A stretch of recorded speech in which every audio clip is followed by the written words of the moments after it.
rencana, usulan, aspirasi yang kuat dari pemerintah, dari masyarakat Aceh Barat dan beberapa kabupaten di wilayah ini agar memiliki sebuah universitas yang juga terkemuka seperti di daerah-daerah lain.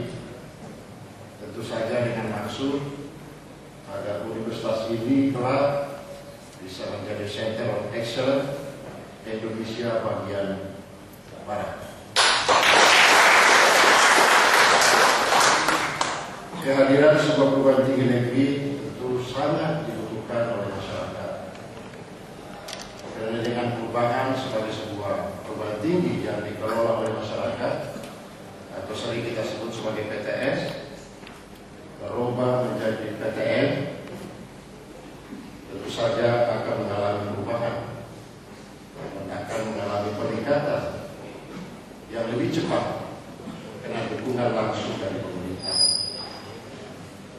Tentu saja nanti kelak setelah itu menjadi PTN, insya Allah Universitas Telukumar ini akan lebih cepat berkembang dan akan lebih lengkap dan tentu akan menghasilkan sarjana-sarjana yang kompeten, profesional, dan tentu memiliki kemampuan untuk menerapkan sumber daya yang ada di Provinsi Aceh. Bapak Ibu sekalian yang saya hormati, kita memang saat ini sedang mencoba membentuk DPR bersama-sama dengan pemerintah, mencoba menyusun skenario besar untuk bagaimana pendidikan kita ke depan semakin lengkap, semakin maju, dan semakin berkembang.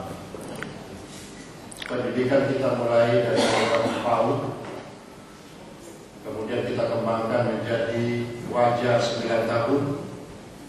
Insya Allah tahun 2013 kita memasuki wajar 12 tahun.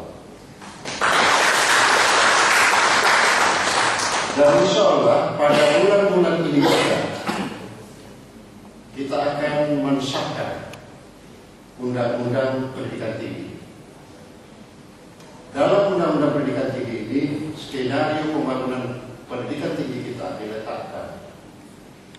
Bagaimana peran negara terhadap perguruan tinggi, bagaimana peran masyarakat kita atur di situ.